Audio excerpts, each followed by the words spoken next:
இதுவே பெருசாக தான் இருக்குது. இன்னுமே குட்டி குட்டியாக வளர்த்துருந்தா நல்லா இருந்திருக்கும். பரவாயில்ல. இதேமாதிரி செஞ்சு வச்சிட்டோம்னா பொரியலுக்கு எதுவும் இல்லைன்னா டக்குன்னு இந்த மாதிரி பொரிச்சு எடுத்துக்கலாம். என்னமும் பொரிக்க முடியாது, என்னைக்காச்சும் அதான் வடகம் பொரியலாங்க.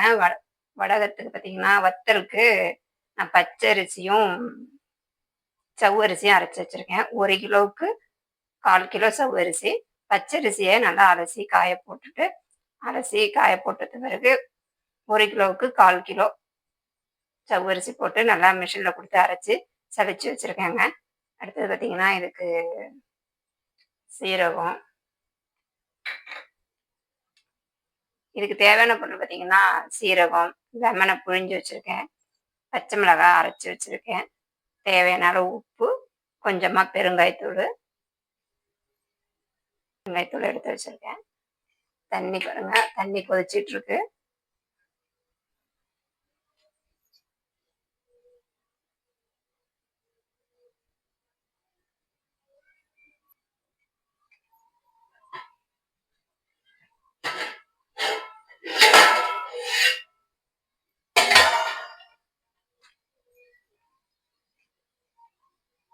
எல்லாமே அந்த பக்கம் இருக்கு.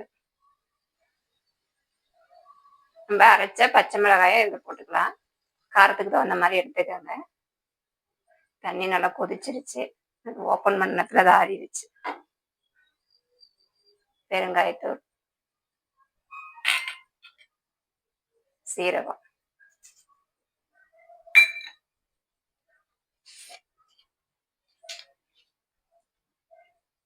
தேவையான அளவு உப்பு.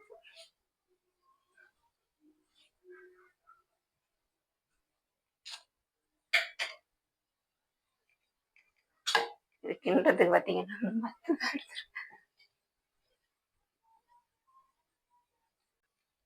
இப்போ மாவை போட்டுக்கலாம்.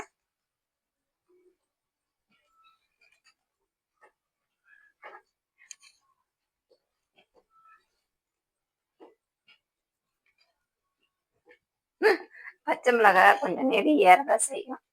அதே மாதிரி அடி பிடிக்காம கிண்டிக்கணும். கட்டி பிடிக்குதுன்னு கவலைப்படாதீங்க. கிண்டி வச்சிட்டோம், காலை புரிய வேண்டியதான். கொஞ்சம் தண்ணியாக தான் இருக்கணும், நம்மளுக்கு ஆறுனதுன்னா திக்காயிடும்.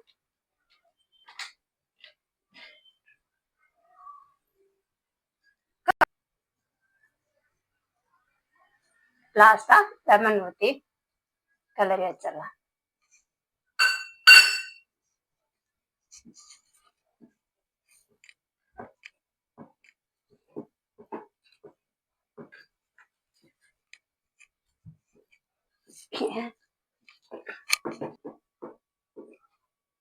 இது காலைல ஆறுனா கரெக்டா இருக்கும். காலையில பார்ப்போம் வாங்க. நம்ம கிண்டி வச்ச மாவு எப்படி இருக்குன்னு பார்ப்போம்.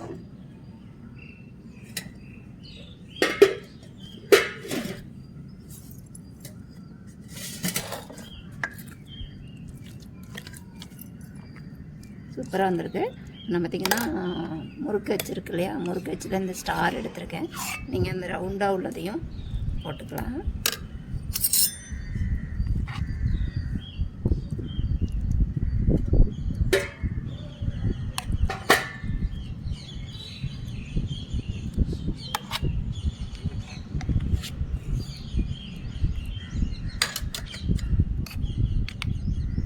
நான் கொஞ்சமாக இருக்கிறதுனால அச்சில் போடுறேங்க.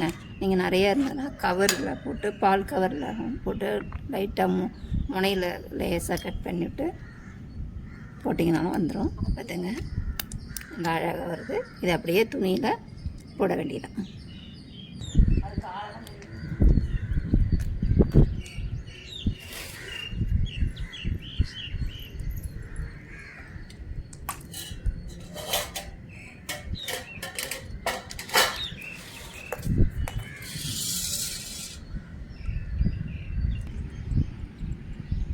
அவ்வளோதான் பாருங்கள், வத்தல் போட்டாச்சு.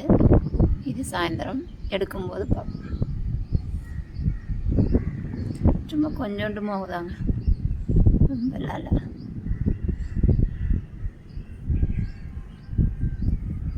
நான் முறுக்கு அச்சில் போட்டிருக்கேன். நீங்கள் கவரில் வச்சு கூட லைட்டாக சின்னதாக ஹோல்ஸு போட்டு போடுங்க. பெருசாக போட்டிங்கன்னா பெருசு பெருசாக வந்துடும், காயாது. அப்புறம் பொரிக்கிறதுக்கும் அது நல்லா இருக்காது. சாயந்தரம் எடுக்கும்போது பார்ப்போம். அவ்வளோதாங்க, காலைல போட்ட வத்தல் நல்லா சுருண்டு காஞ்சிருச்சு பாருங்கள். இந்த அளவுக்கு நல்லா காஞ்சிருக்கணும். இதை இப்படியே திருப்பி போட்டு கொஞ்சமாக தண்ணி தெளிச்சிக்கலாம். தண்ணி தெளித்தா தான் நம்மளுக்கு நல்லா முழுசு முழுசாக வரும், இல்லைன்னா உடஞ்சி போகும்.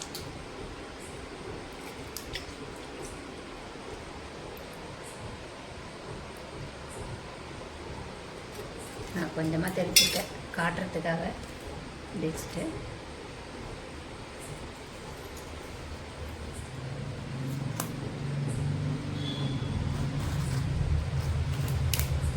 இந்தமாரி நீட்டாக எடுத்துக்கலாம். தண்ணி தெளித்தா மட்டும்தான் இந்த மாதிரி வரும், இல்லைன்னா உடஞ்சி போயிடும். இதேமாரி எல்லாத்தையும் எடுத்துக்கலாம். இந்த மாதிரி எல்லாத்தையும் எடுத்துகிட்டு நம்ம சைஸுக்கு தகுந்த மாதிரி இது மாதிரி உடச்சி இதை இன்னும் 2-3 நாள் காய போட்டு எடுத்து வச்சுட்டா நம்மளுக்கு ஈஸியான வத்தல் கிடச்சிடும்.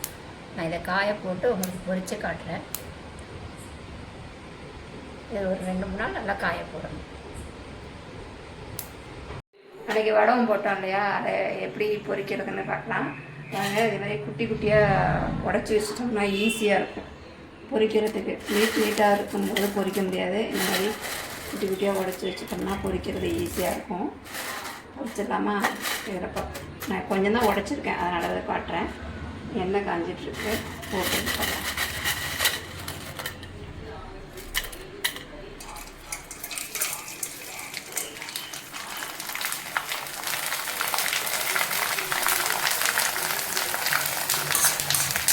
அதுதாங்க சூப்பராக வந்துச்சுங்க. இதுவே பெருசாக தான் இருக்குது, இன்னுமே குட்டி குட்டியாக உடச்சிருந்தா நல்லா இருந்திருக்கும். பரவாயில்ல. இதேமாரி செஞ்சு வச்சிட்டோம்னா பொரியலுக்கு எதுவும் இல்லைன்னா டக்குன்னு இந்த மாதிரி பொரிச்சு எடுத்துக்கலாம். தினமும் பொரிக்க முடியாது, என்னைக்காச்சும் விடணும். மழை காலத்துக்குலாம் இது ஈஸியாக இருக்குங்க. வாயேன் வரமாட்டேங்குது, அப்படியே இருக்கு. அடுப்பு ஆஃப் பண்ணி